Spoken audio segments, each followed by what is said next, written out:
Hey everybody, Shwazy here, and in today's video I review the newly facelifted 2024 Jeep Wrangler. But this isn't just your regular run-of-the-mill Jeep. No, this is the Wrangler Rubicon 392, which not only means this is the most off-road capable Jeep Wrangler, but it's also the most powerful off-roader you can buy for under $100,000. Hey everyone, before we dive into today's video, I want to tell you about Octane Coffee Company. It is the car-themed coffee company with a variety of different roasts paired with iconic names. You've got Big Block, Race Gas, The Goat. It's perfect for early morning cars and coffee or cruises down the canyon. It is the coffee for all car enthusiasts. Pick up your bag at OctaneCoffeeCompany.com, link is down below, and get 10% off your first order using promo code Octane10. Now back to the video. Okay, this is the 2024 Jeep Wrangler Rubicon 392, and it is an epic vehicle, but I briefly want to talk about the history of the model. Of course, the Wrangler traces its roots back all the way to World War II. It's an iconic vehicle with an iconic brand, and this particular one is the JL Wrangler. It was released as the fourth generation back in 2018, and here in 2024, they've made some small but needed adjustments to better compete with some of the new competition that's come out over the last few years. So starting off with the front end, you'll notice if you are a Jeep owner, a pretty big difference with the front grille. Now personally, I don't notice a huge difference, but I'm sure Jeep owners are rolling their eyes right now because it is a somewhat controversial change to the front end. So the grille has been modified because as of 2024, this is the first year where from the factory you can get a winch directly on your Wrangler Rubicon without having to go into the aftermarket. And we'll talk about that in just a second. But because of that, as you can see, this winch kind of protrudes into what would be the grille area of the 2023 model year. So they decided to make the grille a little bit shorter, a little bit wider to still allow for great airflow to go inside of that large radiator to cool down the engine. Now, the other little change here is they've added this little black plastic piece underneath the headlight, and then it makes it look a little bit more kind of uniform on the front end. Now, these still come with LED headlights, of course, and you've got the LED running lights over here on the side. Now, moving further down, let's talk about this winch. Jeep partnered with Warren to create this 8,000-pound winch that directly fits onto the Jeep Wrangler's front steel bumper. Yes, this is still a steel bumper, which is really nice for off-roading. But the benefit of getting this winch directly from Jeep is they've undergone all the safety testing that any manufacturer has to do with any changes that they do to the front, rear end. So essentially, this vehicle has passed all the safety regulation necessary to meet its crash test ratings, whereas the aftermarket winch that you install on your front bumper may not meet those safety requirements. You can pay about $2,000 to get this winch installed from the factory. Now, I do like the fog lights located down here, and this piece over here, like I said, it is steel, but it is removable as well. So that way you have a better approach angle when you're taking this vehicle off-road. Now, overall, the front end really hasn't changed too much. It's just been an evolution of the 2018 model year JL Wrangler. Okay, now as we come over to the side, I do want to talk about the color option here. And this one specifically is called Earl, and it's kind of a sky blue gray color. It looks really nice. You kind of have to see it in person to really appreciate it, but it almost has like that retro vibe, but it's unique. I haven't seen this very often on other vehicles, but Jeep does offer 9 different color options on the Wrangler Rubicon 392, so whatever you like, you'll probably find that as an option. Okay, now let's talk about the wheel and tire setup. Now, this one being the Wrangler Rubicon 392, it is fully equipped, so it does come standard with the Extreme Recon package that you typically have to option for on the other Rubicon models. And what that means is you get 35-inch tires over here. These are BF Goodrich all-terrain tires, and they're wrapped around 17-inch alloy wheels. Now, these are beadlock capable wheels, so you can remove this ring and actually add a beadlock style ring to keep the tire on when you're taking this on heavy off-roading. Now, in case you're wondering about size here, these are 315 millimeter wide by 70 R17 tires, and they really are beefy and very off-road capable. Now, the other benefit of having the Extreme Recon package as standard is not only do you get a 2-inch lift directly from the factory, but you also get these Fox shocks as standard, and these should provide for some better off-road capability. capability. Now, in terms of ground clearance here, with this extra 2-inch lift with the Extreme Recon, and this one being the Rubicon package, you've got about 12.9 inches of ground clearance, which is really massive. I mean, without having any type of aftermarket lift, 12.9 inches of ground clearance is impressive. You've also got upwards of 47.4 degrees of approach angle and 40.4 degrees of departure angle. And you can easily tell that because there's really not that much overhang on the front or the back to prevent these tires from climbing over whatever obstacle you're off-roading in. Now, as we make our way over to the side, I do want to mention one other change here for 2024, and that is that they removed the antenna from the side of the vehicle. So as you can see here, they now have it replaced with a trail rated badge. What they did was they actually integrated it into the windshield over here. So that should make replacing the windshield a little bit more expensive, but it makes it so that you're not kind of constantly having to hit this thing or replace it in the aftermarket.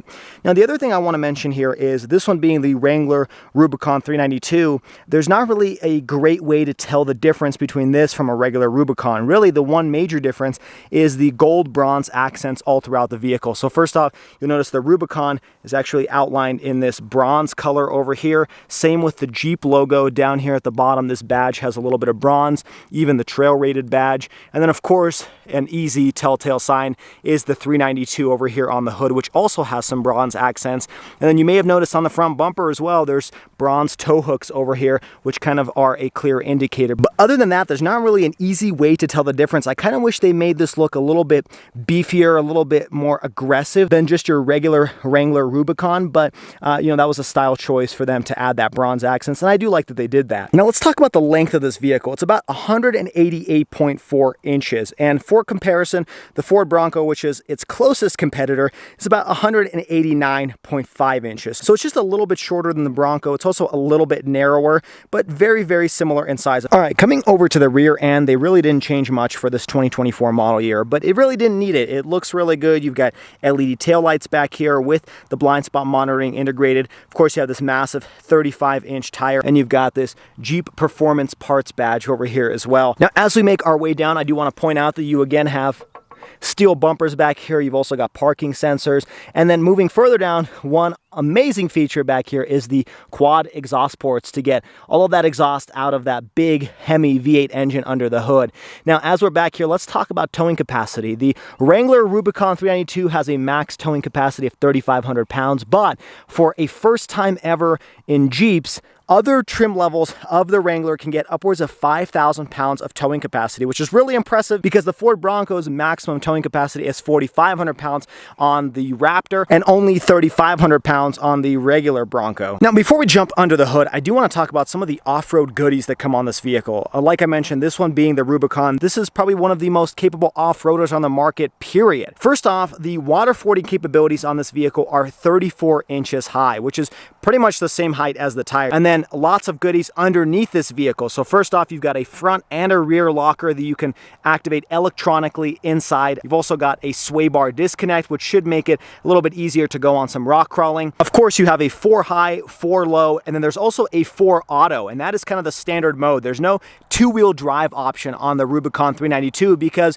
there's just way too much power. If this vehicle had a 2-wheel drive option, you'd constantly spin the tires. In fact, even in 4-wheel drive, if you stomp on it, you may chirp some of these tires, which is insane because there's a lot of weight on them, and there's still just too much torque to break loose those tires. Now, one thing the Jeep Wrangler owners will be quick to point out over the Ford Bronco is the fact that you have a solid front axle over here, which does benefit when you're taking this vehicle off-road because of the articulation, because as one tire is up, the other one is driven into the ground, giving you better traction when you're going off-roading. Now, one other change that Jeep integrated here in 2024 is called the full float Dana rear axle.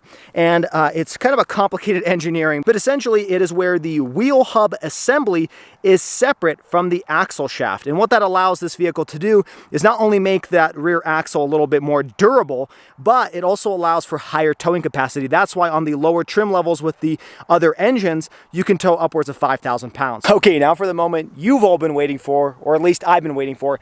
That is popping this hood open and taking a look at what's going on underneath. All right, getting underneath the Wrangler Rubicon 392 and its glorious engine. Now, first off, this does not have any hood struts. You have to use this hood prop to open it up, which is kind of surprising given the price point of this vehicle, but you know, it is an off-road vehicle, so you can't expect much more. But this engine is, of course, 392, and what that stands for is a 6.4 liter Hemi V8 engine. And this is actually the exact same engine that they use in the Dodge Challengers, Chargers, other Jeep Grand Cherokees, and I love this engine. Personally, I owned it in my previous Dodge Challenger Scat Pack, and this is one of, if not the favorite engine of mine in any Dodge vehicle. I love the way it sounded. I personally think it sounds even better than the Hellcat engine from the exhaust standpoint. You definitely don't have that supercharger whine, but this is almost as good, and I'm so glad they were able to fit it into this vehicle. Now, it wasn't an easy task because they had to revise the suspension, they had to add stronger brakes in the back, they had to redo this whole section to be able to fit this massive 6.4 liter V8. And we'll get behind the wheel and talk about how it feels, but it's definitely odd to have this type of engine in a vehicle like this. You just do not expect it. Now, talking about horsepower and torque figures here, you got about 470 horsepower, 470 pound-feet of torque, although I did see Jeep mention that as of 2024, this may be producing 475 horsepower, so 5 extra horsepower that may have to do with greater airflow over here in the grill area. And all of that power is sent through an 8-speed automatic transmission. And like I mentioned, you have 4 auto as standard. Now, because two-wheel drive is not available, fuel economy definitely suffers. You're looking at about 13 in the city, 17 on the highway for a combined 14, which is really terrible. But I did take this on about 130, 150 mile trip on the freeway, and the instrument gauge cluster was telling me I was averaging about 15 mpg, so I didn't even hit that 17. And not only does that have to do with the fact that you have 4 auto on all the time, but you've also got quite a bit of weight. I mean, this thing weighs just about 5,200 pounds or so. It's also a brick in the wind. There's not much aerodynamics, so you know, it could be worse, but it's definitely not the best fuel economy. However, if you own this car, you may not worry about gas prices at all because you're gonna have a smile on your face the entire time. 0 to 60 of this thing is 4.5 seconds. I think Car and Driver even got it to 4 seconds flat. And the top speed is governed at about 112 miles per hour. Now, before I close the hood up, I do want to talk about Jeep's Hydro Guide system. And that is this large hood scoop that cycles air right into this air intake system, into this massive V8 engine. And it's an actual functional hood scoop on a Jeep Wrangler. That's a pretty cool feature. Okay, now let's talk about the interior material quality and some of the features. Now, first off, I'm going to talk about one of my favorite features, which isn't even a feature to begin with, and that is the sound that this door makes when you open and close it. Take a listen. It just sounds so solid, so well put together, and even better than that is the lock and unlock button. Take a listen to the sound. I mean, it just sounds so utilitarian. It's like a bank vault is closing and opening. I really like that nice touch here, and this is a hallmark of pretty much every Wrangler out there. Now, starting off with the door panel, I'm really surprised that there's soft touch materials all across the top. It's an injection molded plastic, and it's very nice to rest your elbow on when you're going on longer road trips. Below that is your aluminum door handle, and in front of it are your switches to control your automatic side view mirrors. Now, below that section is the glorious lock and unlock button. They are automatic locks. And behind that is this nice soft touch leather material where you can rest your arm when you're driving down the road. Nice leather wrapped material here with some red stitching. That's something you'll notice is kind of a hallmark for the 392 is the color red. I mean, you'll see it all throughout. Not to even mention these red seats, which we'll talk about in just a second. And below the armrest, you'll have this netted area where you can store some valuables so they don't shake when you're going down the road. Now, moving towards these seats, these are the Napa red leather interior with the black accents. This is the only option you can get with the 392, so you better like the color red. And it's also bespoke to the 392, so you can't get this interior color option on any other Wrangler. And I think it looks really good. Everybody who's sat in this car or even looked at it really likes the look of these red leather seats. And I like the fact that they've got Rubicon 392 stitched across the top. They got some nice contouring. They feel a little bit on the firmer side, but that's just because this is a brand new vehicle. They kind of have to break in a little bit. But I hear a lot of people complaining about the comfort of the Jeep Wrangler seats, and personally, I haven't had any issues with it. I drove this vehicle on a somewhat longer road trip, about 150, 200 miles, and I had no issues with the seats whatsoever. They got plenty of thigh support, plenty of lumbar support, feel very comfortable. But keep in mind, I am 5'9", so maybe somebody a little bit taller than me may have a little bit more issues with the thigh support. These seats are also heated, but no ventilation as an option. Now, for the first time ever, you'll notice that the Jeep Wrangler offers a 12-way power seat for the passenger and driver side. This has never before been offered. And Jeep says that you can actually take this through the 34 inches of water fording with the doors off, and these electric seats will still work. So they've tested it to make it a little bit more waterproof. You also have lumbar support for the first time ever in a Jeep Wrangler. And these are all, little touches that they've added in 2024 to make it a little bit more competitive. Now, let's talk about the dashboard. First off, I really like the material quality here. This is all nice leather wrapped surfaces or injection molded plastic that has kind of a faux leather type feel to it with some red stitching across the passenger side. And that same type of material quality is used on the left-hand side of the steering wheel, where you have your round air vent with some nice red accents. Again, a little bit more red that you'll notice throughout the interior. I also like this front dash area has this leather grab handle that feels very sturdy. Now, that feels sturdy, but some other parts of the vehicle feel like they shake just a little bit when you start pulling on it. And, it's not that bad. When you're driving down the road, none of the interior rattles whatsoever. And when you're off-roading it, it doesn't rattle. So it just looks like it does when you're starting to shake it with your hands, but it's not something that will impact your comfort when you're driving this car down the road. On the left-hand side of the steering wheel, you have your controls for your automatic headlamps. And then below that, you have a speaker with a nice little Easter egg that has a Jeep Wrangler and a Jeep Gladiator kind of embossed into the dashboard plastic. Let's talk about the steering wheel real quick. It feels really nice. Got some nice 10 and 2 notches. It's got some perforated leather, a little bit more of that red stitching that you'll notice throughout the car. And in the center, you have this nice Jeep logo with a little bit of a rubberized texture. On the right-hand side of the steering wheel are your controls for your adaptive cruise control or just your conventional cruise control. You can also set the distance with the vehicle in front of you. On the left-hand side of the steering wheel are your phone controls, your voice activation, and the buttons to control your instrument gauge cluster display, which we'll talk about in just a second. I do like the fact that this vehicle comes with aluminum paddle shifters. Definitely overkill for a Wrangler, but it's sometimes nice to kind of bang through the gears when you're accelerating in this 392. Now, one thing that Stellantis, FCA, Jeep, whatever you want to call it, has been integrating for the last little bit are buttons behind the steering wheel to control your audio controls, your seek and track functions. And I use those on my Dodge Challenger a lot as well. So I like that they've integrated that here and kept the front end of the steering wheel a little bit more simple. And then I want to talk about this instrument gauge cluster display. Jeep does not offer an all digital gauge cluster, unfortunately, but at the same time, this one does look pretty good. It looks kind of rugged and at the same time pretty futuristic. I like the fact that on the left-hand side with your tachometer, it'll show you whether you're in 4 high, 4 low, 4 auto, and it's an electronic screen. And then in the center, you have a 7-inch gauge cluster display that you can cycle through your MPG. You have an off-road screen where you can see what angle you're at, what pitch you're at, whether your lockers are activated. It'll also show you your messages, your audio, some of your adaptive cruise control, of course, a digital speedometer, and your tire pressure as well. I do like that as you turn the vehicle on, it will give you this cool little graphic where it's an old World War II era Jeep that transforms into a JL Wrangler. So those little nice Easter eggs and touches are cool to see on the interior. Now, moving towards the center, this is one of the biggest changes here for 2024, and that is a 12.3-inch infotainment screen as standard. And this is on every single trim level, including the base sport trim. So you can get roll-up windows, and you can get a 12.3-inch infotainment screen. It's a very good system overall. This has the Uconnect 5 system, and it's very snappy, very quick to use, and very easy to understand as well. You've got your home button where it kind of shows you your most frequently used applications. You can quickly cycle through media. You can turn on your climate control in your heated seats and your heated steering wheel. This one does come with a heated steering wheel on the Rubicon 392. There's also a pretty intuitive navigation system, but the nice thing is all of them come with wireless Apple CarPlay and wireless Android Auto, so you don't even have to worry about this navigation system. You've got some quick access buttons to open up your camera settings,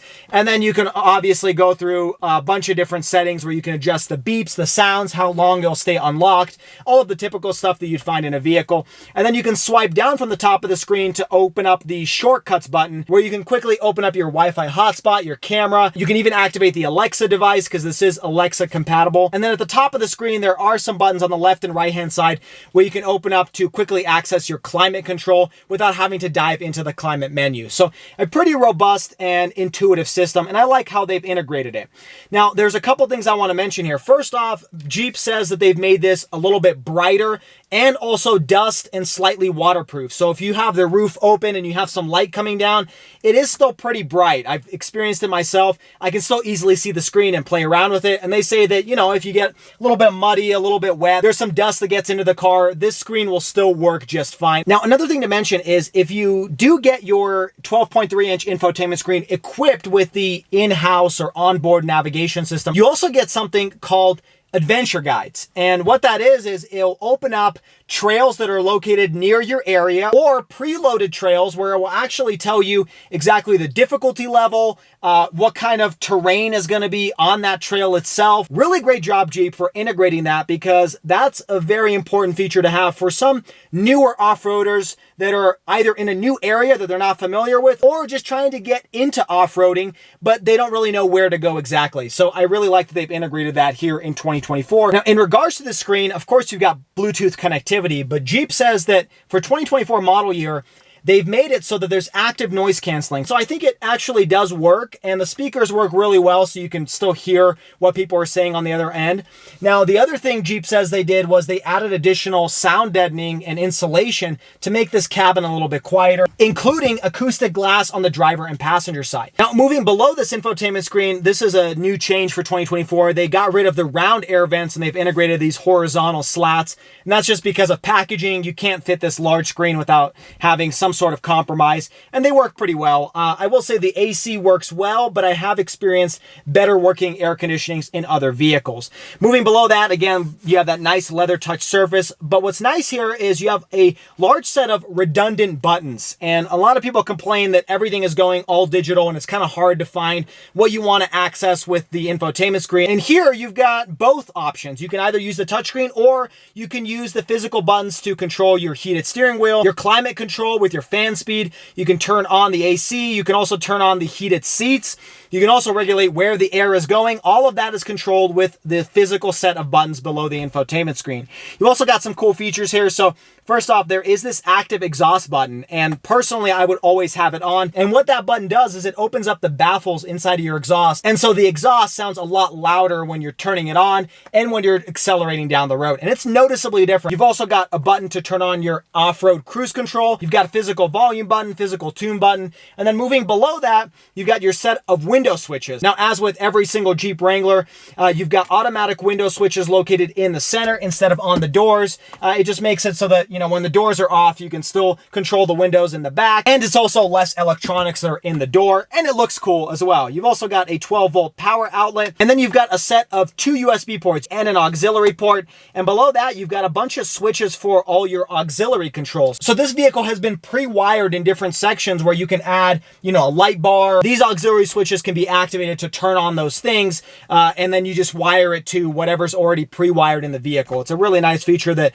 a lot of the off-road vehicles are starting to roll out nowadays. You've got a front and rear locker, of course, a sway bar disconnect, and an off-road plus button, which essentially just turns off your traction control and kind of gets this vehicle prepped for off-road conditions. Moving towards the center section, you've got a physical lever here to control your 4 auto, 4 high, 4 low. And then to the right of that is your gear selector. Now, what I find odd is I kind of wish they switched the two just because it feels like the gear selector is a little bit further out of the way.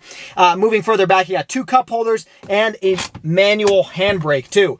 One thing that I haven't seen here in this vehicle is, for one, a wireless charging pad. I don't see that as an option, which is kind of surprising because most cars nowadays either come with that as an option or standard. And the second thing this vehicle is missing is a drive mode selector. There's really no drive modes, no sport mode, no eco. The only thing is this off-road plus button, which kind of puts it into an off-road mode. You can't cycle through different modes to kind of fit your needs, which is a little bit odd, and I wish they included that. Moving further back, you got a really nice leather soft touch arm console with some more red stitching, and it's kind of a 2-tier setup where you can open up the top section. You've got your Jeep wrench over here where you can take off the doors, and then opening up the second one is a larger compartment with another USB port and a little light in there. On the passenger side, you just got got a relatively small glove compartment and a little speaker on the other side. And then moving above you, you've got a home link system on your sun visor. And then you've got what Jeep calls the Sky One Touch Roof. And by pushing that button on the roof, it will open up this large soft top all the way to behind the second row passenger seats. And it's a nice open air feeling. This is something that's a very big competitive advantage that Jeep has, because the competition does not offer this in an automatic form. You have to kind of get out of the vehicle, fold the soft top. This one, with a click of a button, opens up. Now, it's not cheap. It does come for a few extra grand, but I think it's worth it because there's really nothing else like it. It makes this vehicle feel really like a convertible. At the same time, you can still take off the side panels in the back and give you a nice open air feeling. So you don't get that compromise, but you have the benefit of having a one-touch open sunroof. Now, jumping into the second row, same nice use of materials on the door panel, soft touch injection molded plastic up top. And climbing inside, it is a little bit more difficult, not only because the ground clearance is a bit taller in this Rubicon 392, but the entry is a little bit more narrow than some of the competition out there. Now, if you're used to a Jeep Wrangler, you're not really going to notice a difference. It's the exact same as the previous model year. But for some family members that have climbed in and out, they've noticed it's a little bit of a tight entrance and exit. You've got the same really nice red leather seats on the back, and then you can pull on a tab in the center and open up your center armrest. You've got two cup holders there and a little slot where you could probably put like a smartphone or something like that.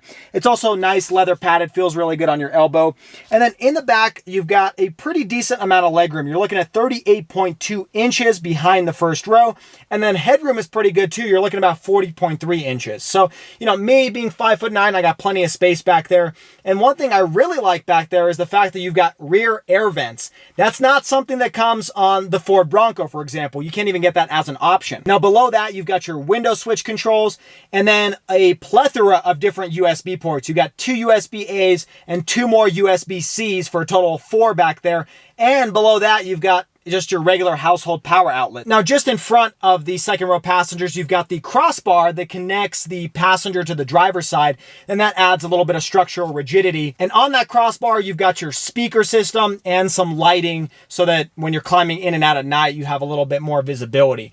I do wish that they had that crossbar behind the second row passengers, because when this large convertible roof opens up, you'd have a more open air feel, but it does have some benefits to having the speakers right in front of you rather than behind you. Now, climbing into the trunk, not too much to report back there. The door opens pretty easily. It doesn't feel very heavy, even though you have a very heavy 35-inch tire on it. And then the window just folds up with its struts on the side. And then in the back, you've got about 27.7 cubic feet of space behind the second row passengers. And it's a pretty decent amount of space, but it could be a little bit larger. There's not that much you can fit back there. You've got a cigarette-style power outlet, and then you've got a bag back there where you can actually take off the rear quarter panel windows and panels and put those inside of the bag and kind of store it for when you're taking it somewhere. Now, underneath the trunk floor, there's really not that much space back there. A really small storage compartment where you have some of the electronics to control your Warn winch. One thing I will mention is if you fold the second row seats down, there is a little bit of an incline to load some items, but there's not a huge lip. So I like the fact that you could probably put down like a mattress or something at a little bit of an angle, but you're not having to climb over anything because there's not a huge elevation difference between the trunk floor and the back seats. All right, well, since we're sitting inside the cabin, we might as well turn this vehicle on and take it for a drive. First off, I want to show you the Jeep key. It feels pretty solid, pretty rugged. You've got your lock, unlock, remote start functionality over here on the front, along with your panic button. On the back, you've got Jeep written out over here. And then this is a switchblade style, but of course, this has remote start stop functionality, so you can just push the brake and push the engine start stop button and the vehicle will turn on. And boy, does it sound very good.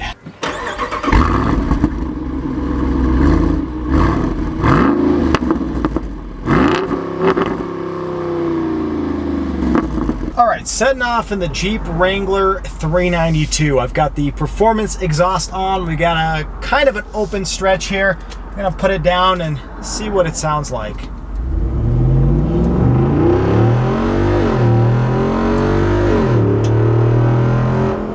Wow, that, you know, the acceleration isn't that insane, but the sound this vehicle makes is, I mean, this thing sounds like a muscle car and it never gets old. even though you're not going that fast, because at the end of the day, this thing weighs like 5,200 pounds. And so there's only so much you can do to hide that weight. And even a 6.4 liter, you know, it still doesn't provide enough power. What I will say though, 0 to 60 is not too bad, but when you're going from like 40 to 60, this thing actually hauls pretty well. It's better than some of the competition out there. And no matter what, I mean, even just downshifting, having those burbles in the back, I mean, wow, this thing is fun to drive. I mean, that just sounds so good. And it's really shocking to hear this engine from this vehicle. You just don't expect it. Now, can I say confidently that this is so much power it's gonna make your head hit the headrest? No. I mean, this is a predictable amount of power, but it's still insane to have this much power in this vehicle. I mean, this is the most powerful off-roader I've driven, with 470 horsepower, 470 pound-feet of torque, and this is most definitely, hands down, the best sounding off-roader I've ever driven. Now, in terms of handling on corners, it's not bad. I mean, I thought it would be worse. It still handles like a big, tall SUV, but I can't say I feel scared taking a corner in it, thinking I'm going to flip over. I mean, it's not that bad. And the brakes work pretty well. They definitely stop this vehicle with plenty of time. Let's do another acceleration here real quick.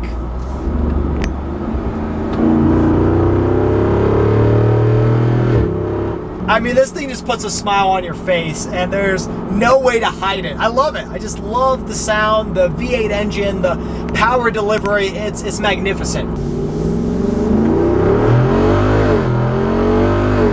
Oh, it sounds so good. And then I have noticed there are some times where I will break the wheels loose. I'll hear a chirping sound from the tires, because even though this is 4 auto all the time, there's still so much power going to those wheels that it'll still break them loose, which is just astonishing. All right, let's talk about how you're actually going to use this vehicle, you know, day-to-day driving. How comfortable is it? Now, first off, let's talk about the interior cabin noise. Well, this one does have that soft top roof, but it's not too bad. I mean, I'm sure you can hear it's definitely a little bit louder than just your conventional crossover, but it's not terrible. It's definitely a huge improvement from like the mid-2000s Jeeps. Now, I will say, when you're driving in city traffic, it's pretty quiet. It's really noticeable when you start taking it on the highway, you know, going 60 plus miles an hour. That's when you start hearing some of that wind noise. That's where it gets a little bit louder inside, but it's not terrible. It's not something you can't get used to. And then in terms of ride quality, this is what you would expect from a body-on-frame off-road vehicle. I mean, I can't say it's comfortable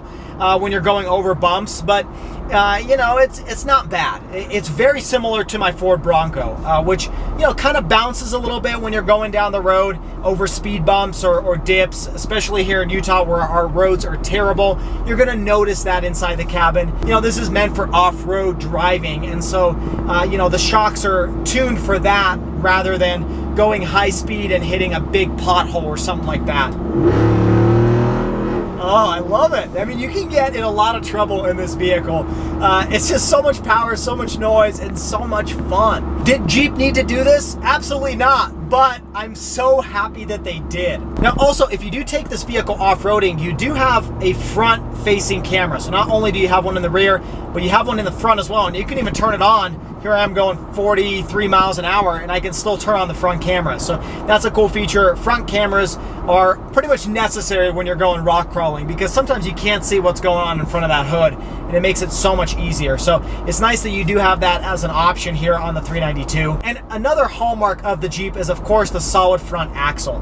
And there's benefits to that off-roading, but there's disadvantages to that when you're just driving down the road. And something I've noticed when I took this vehicle on, you know, an hour-and-a-half road trip is, because of the solid front axle, this thing will tend to kind of wander down the road. So you'll notice that sometimes, even though you're holding the steering wheel straight, it'll go a little bit left, a little bit right, giving you almost like a vagueness in the steering. In fact, you know, I can shake the steering a little bit, and you're not even going to notice that this vehicle is moving around. Now, next up, I want to talk about some of the safety tech here, or lack thereof. Safety features here are definitely an afterthought, and you know, that's not to say that's not safe.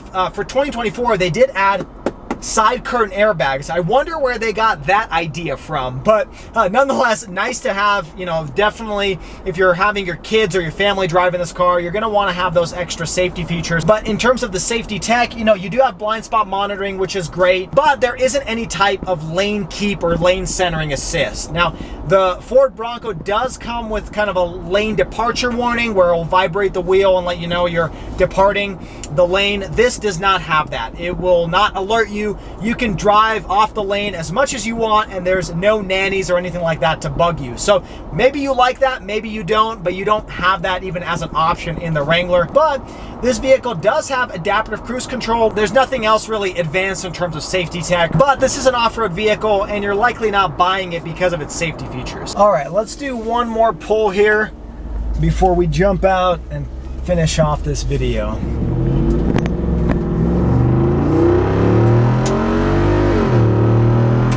Oh, it just sounds so good. All right, to finish off this video, let's talk about the pricing and the reliability. And for pricing, well, you may want to take a seat because it's a tough pill to swallow. The starting price of the Jeep Wrangler Rubicon 392 is $88,190 before destination. But this one, with the additional goodies, the all-weather floor mats, that power soft top roof, this one tops out at $95,945, which is really, really crazy for an off-road vehicle where the doors come off and you still have straps holding that door in place. I mean, it's really crazy to conceptualize that price for a Jeep Wrangler, but you know what? In terms of competition, this is actually priced pretty accurately. And unfortunately, that's kind of the world we live in today. But, you know, if you do have $95K, well, you can pick one of these up easily. What's kind of crazy, though, is a few years ago, these were starting in the mid 70s, low 80s. And just within a couple years, the price has really skyrocketed and ballooned because there's just so much popularity, so much demand for this vehicle. And I will say that they have added additional features year over year. So here for 2024, they have added additional standard features that you get on the Wrangler 392, like the Extreme Recon package that, you know, wasn't necessarily available in prior years. So that's part of the reason why the price has gone up. Now, in terms of warranty, this vehicle comes with a 3-year, 36,000-mile bumper-to-bumper limited warranty and a 5-year, 60,000-mile powertrain warranty. That's pretty standard amongst the industry. And in terms of reliability, this thing scored by US News and JD Power Associates an 86 out of 100, which in their scale is considered great. And this thing does come with 3 years of included complimentary maintenance with every new vehicle purchase. So to finish off this video, what are my overall thoughts on the Jeep Wrangler Rubicon 392? Well, there's really only one thing I dislike about this vehicle, and that is the price. I mean, $95,000 is an extremely high price for an off-road vehicle. That being said, something I said in the beginning of this video, this is the most powerful off-roader you can get for under $100,000. I mean, the direct competitor to this is like a Land Rover Defender with the V8 engine, has very similar horsepower figures and torque, but that one's about $116,000, $120,000. Now that one is a little bit more luxurious, more premium, but still, if you're taking it off-road, you may not want some of those goodies. The next thing above that is like a G-Wagon Mercedes, which is 150, 200, 250 grand. I mean, you name it. So, you know, for being a less than $100,000 off-road, essentially muscle car or supercar, it's really hard bargain over here, even though I feel like it's insane to even call this thing a bargain. Now, the closest domestic competitor is the Ford Bronco Raptor, and price-wise, they are pretty similar, especially with the markups on that one and the supply shortages. Personally, even though I'm a Ford Bronco owner, I'd pick this over the Bronco Raptor for a couple reasons. One, this has the V8 engine, which has not only the V8 power, but that V8 exhaust, which sounds so amazing, puts a smile on your face. But then this thing is a little bit narrower, so if you're taking it on some of these trails that we have here in Utah, you're gonna be better equipped with this, and you're not gonna scuff up the paint as much as you are in the Bronco Raptor, which is a very wide vehicle. Now, at the same time, you can buy like a new C8 Corvette or even a C7 Corvette as your weekend, you know, muscle car or sports car, and also buy like a early 2000s Jeep for your off-roading and have 2 cars for the price of this one. So it's definitely some things to consider. But I hope you guys enjoyed today's video. If you did, make sure you hit that like button and subscribe to the channel for all of the weekly content. Everything from as crazy as this to our Fiat 500C Abarth. Also check me out on all the social media at Schwazy_, where I post short form content of vehicles like this. And as always, everybody, I hope you stay Schwazy, stay healthy, have a wonderful day.